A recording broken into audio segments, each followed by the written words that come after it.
We are less than a week away from the 2024 AFL National Draft, so it is time for me to do my final Phantom Draft.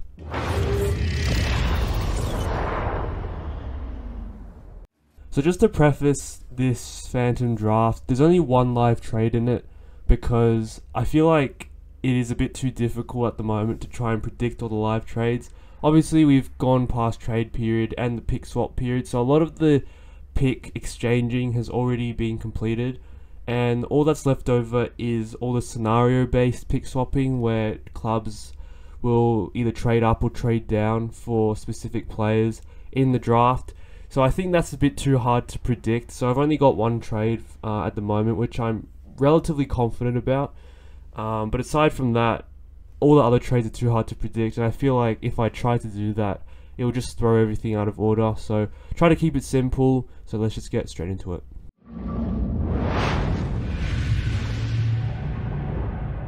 So at number 1, I have Richmond taking Sam Lawler with their number 1 pick. He's the guy with the highest potential in this year's draft pool, in my opinion. And I think with how strongly linked Richmond have been to Lawler, I think it's highly likely that they take him at this point. There have been whispers of Finn O'Sullivan being taken at number 1 as well, but I think Lawler just has the highest ceiling. He's had issues with his body this year, so he hasn't been able to play at his full capacity. And he's also never done an AFL preseason, which gives him so much more upside. And I think with the amount of picks Richmond has at the top end of this year's draft, I think they'll be happy to take a risk at pick 1. At pick 2, I have North Melbourne keeping this pick, and I think they will take Finn O'Sullivan at this pick. They've been heavily linked with Alex Taru, I understand that, but over the recent days, I think it's becoming more likely that North Melbourne do take O'Sullivan, and it kind of makes sense because North Melbourne lost Taron Thomas at the start of this year. O'Sullivan is a pretty similar type of player, given that they're both midfield forwards, they are both impact per disposal players, and they just have very similar attributes. And I think North Melbourne, considering they wouldn't have planned for Thomas to not be a part of their squad going forward at the start of this year, there is a hole there for a midfielder. So I think given O'Sullivan would probably be best available here, and a lot further ahead than Taru, I think North Melbourne will just take O'Sullivan and deal with the key tools at a later date. At pick 3, I think the Blues will bid on Brisbane's Levi Ashcroft.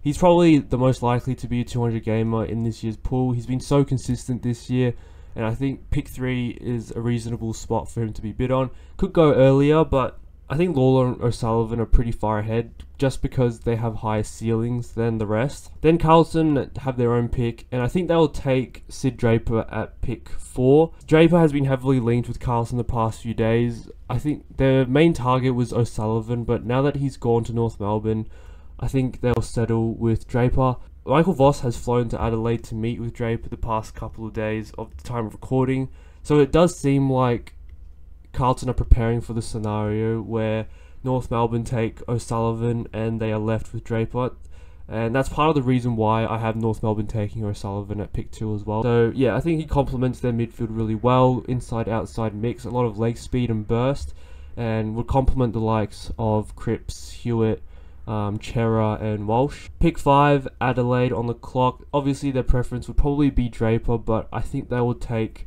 Harvey Langford. Tall midfielder, I think he'll complement the likes of Dawson and Saligo, etc. going forward. He can play wing, he can play inside, he can play up forward, so he's a bit more versatile than those other guys. And I think he's a good fit for the Crows as a two-way runner. It kind of frees up Dawson to be more attacking. So yeah, I think Langford is a good fit for the Crows here. Melbourne on the clock at pick 6, and I have them taking Jagger Smith. He's kind of slid a little bit, but I don't think any of the other clubs above this point would prioritise Jagger over the others, purely because of his seemingly lack of ceiling. I think, yeah, the other guys just have a bigger ceiling. They have more standout attributes that are more suited to the modern game. And Jagger is more of that accumulator. I don't think the other teams need that. But Melbourne, I think, given their midfield troubles at the moment, and they already have the likes of Rivers and even McVee, who look like they could transfer into the midfield and be those more damaging guys. I think Jagger as an accumulating type to win the ball and get it out to them is an important pick for Melbourne at this point. Pick 7, I have Richmond taking Josh Smiley. They've been heavily linked with him at this point. I think the only way they don't take him is if Jagger slides to this point. But yeah, I've got him going to Melbourne, so Josh Smiley to the Richmond Tigers. He complements their midfield really well alongside Lawler, and it also frees up the likes of Taranto and Hopper to be more attacking and not worry too much about winning clearances with Smiley there. Then we have St Kilda on the clock at pick 7. I have them bidding on Gold Coast Leah Lombard at this point. I think St Kilda will be really happy to get Lombard with pick 7, but ultimately the Suns will bid on their man. He's a two-way runner. He's small, but he's strong, and I think he's ready-made for AFL and will fit straight into the Suns system. Then I think St Kilda will also bid on Essendon's Isaac Kako. It seems a bit unlikely than before, but Kako gets to his club, and I think St Kilda also would be pretty happy with him at 7 as well, given his X factor as a small forward. But St Kilda will have to settle at pick 10 for Beau Allen. Given the fact that Smiley and Langford are both off the board, I think St Kilda will settle for the third string big-bodied mid. Allen is probably the one with the highest upside, but just the less likely to reach that upside out of those three guys. At 191 centimeters, he's got an elite athletic profile, testing sub 3 seconds in the 20-meter sprint, and then came top 10 in agility and vertical leap. He's got a really enticing athletic profile, and I think that's what gets it over the line for him at St Kilda. At pick 11, St Kilda still on the clock with their second pick in the top 10, or after bids outside the top 10. And I think this is where the live trade occurs. If St Kilda got one of the top 6 mids at pick 10, then I think they would hold this pick. But since they haven't got that quality, I think they will split and try to get more quantity. And I think the Giants will be the ones to try and facilitate this. There's already been reports that St Kilda and GWS are in conversations about this pick swap. So the trade that goes down is St Kilda trade their pick 8, their 32, 47, future third. Giants trade their 15, 16, 21, and 56. So Giants end up trading all 3 of their first round picks to get up to 8, but they get back 32, 47, and a future third. So they get points into next year to match academy players.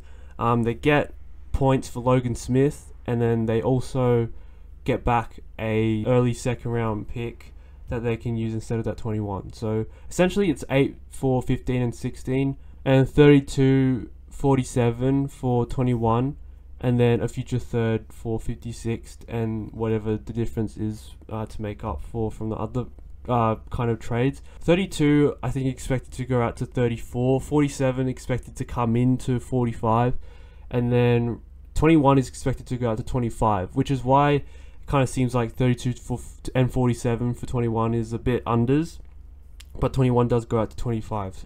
And I think the Giants are keen because they will be able to get a player of the name of Toby Travalia at this point. After losing Perryman and Cumming, the Giants do have a void at halfback and through the middle. I think Travalia does fit this hole. He's projected to be inside mid, but he can also play at halfback. He's really good at intercepting and reading the play, which is what Perryman was pretty good at, and Cumming. So I think he starts his career there, and eventually he'll move into the midfield to be that dynamic, forward-running, tough midfielder. Then we have Melbourne on the clock at pick 12, and I think they'll be very pleased to select Alex Taru at this point. He slid through North Melbourne, he slid through Richmond and St Kilda, and I think Melbourne will ultimately take him here. I don't know if Melbourne will prioritise a mid over Taru, but I think this is just a best available pick. I think he does fit a need for Melbourne as an intercepting defender. They don't really have a guy who can do that. They have May and Lever. Lever's body is starting to let him down a little bit. So I think Taru as a developing third tall does fill a need. And the other midfielders around this point, I don't think it's worth taking them over Taru. There's Murphy Reed who could be an option here, but given they've already got Jagger Smith, they're very similar types of players in that small body, smart, two-way running. So I don't think they're a very good partnership, which leads me to believe Melbourne will take Taru at pick 12. Then we have Richmond with their back-to-back picks on the clock. I think the first player they'll take is Taj Houghton. This is a bit higher than I have had him going in the past, but I think they've got Lawler and they've got Smiley as these two big body mids. Now they'll be looking for a bit more finesse, and I think Taj Houghton offers that. They'll be okay to take a guy off an ACL, I think, given they have so many first round picks and they don't need Houghton to come into the AFL side and play instantly, but he's got that upside. He's probably a top 5 talent, just not in reliability, I guess. So I think at pick 13, Houghton will get to the Tigers, and the Tigers will follow that up by taking Jack Whitlock. So this is a bit of a bolter, but I think they have a need for talls. They still have Armstrong on the board, but I think Whitlock is more suited to a team that wants to build their forward line around this prospect. If Richmond had a more promising tall already, then I think Armstrong would have been a good fit to complement that tall. But ultimately, I think they're trying to find a player to build their forward line around, and Jack Whitlock at 200 centimeters is that type of player as a focal point, whereas Armstrong is more a complementary second tall, in my opinion. Then at pick 15, West Coast are on the clock, and I think this is a very good pick for them. Xavier Lindsay. He offers that outside run, very good kick, probably the best kick in the draft, and I think West Coast just need that added class to add to Harley Reid's burst, Elijah Hewitt's burst, Jimby's toughness. They don't really have too much finesse on the outside, and I think Lindsay offers that. Then Port Adelaide on the clock, and I think they'll be pleased to take Harry Armstrong at pick 16. They obviously have Ollie Lord, Mitch Georgiades, Todd Marshall, and they've just brought in Jack Lukosius. So they're already pretty stacked with tools, but I think Armstrong is a different type of forward to these guys. And as a second centre-half forward, he does have a place in that team going forward if Port Adelaide sort out their forward line. Dixon obviously retired, and Lukosius isn't really a replacement for Dixon, so I think Armstrong is a good fit for that forward line. Then we have Fremantle on the clock, and I have them taking Joe Berry as a small forward. Front half player, I think Fremantle are just looking to top off their list now. They've got a really solid back line, a really elite midfield, good tools, and I think a small forward alongside Shai Bolton will hold them in good stead as they push for their first premiership. So now St Kilda are back on the board with their back-to-back picks that they received from the Giants for pick 8. And at pick 18, I think they take Murphy Reid. This is a bit of a slide as well, but I really don't think Reid gets taken much higher than this. I think the highest he'll be taken is Melbourne's pick 9, but they took Jagger, so that's off the table. I don't think Richmond really like him if they take Smiley and Lawler, just because Reid seems like more of a full-time mid or slash half forward, whereas Houghton is a guy with high potential as a forward as well.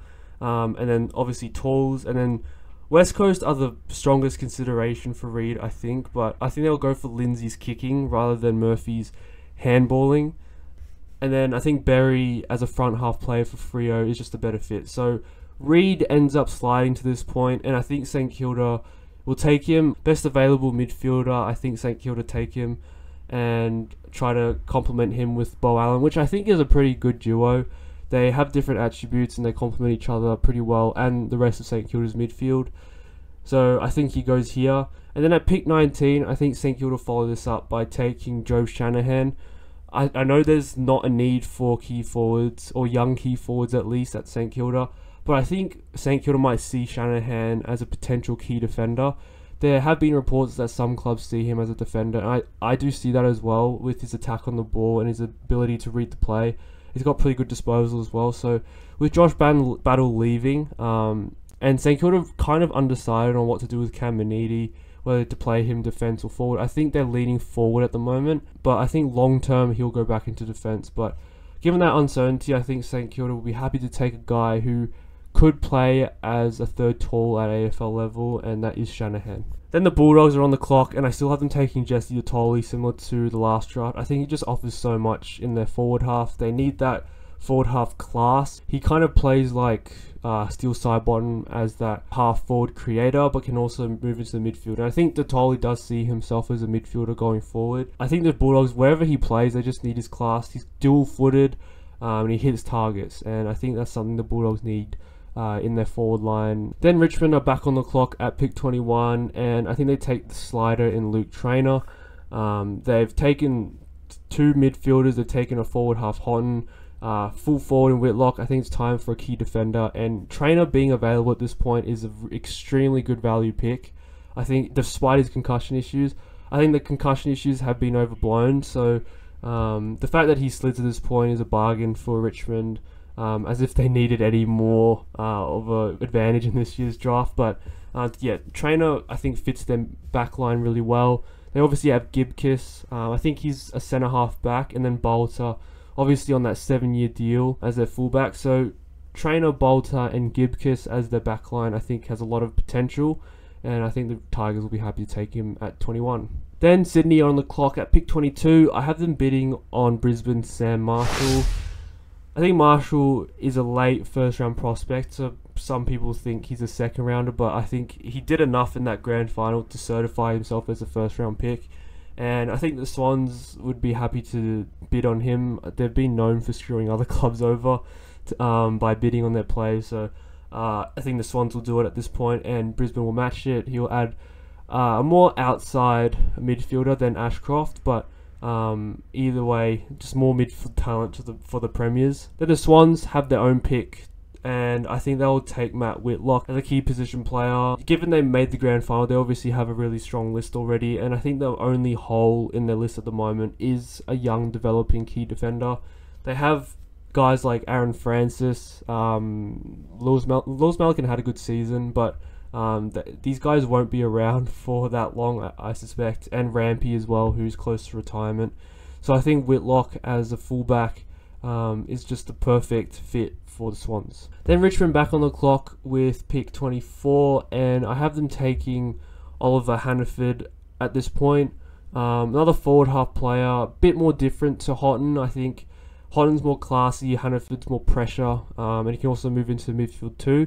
So another forward half player, and I think there's a lot of these guys in this year's draft, so I think Richmond just has to capitalise.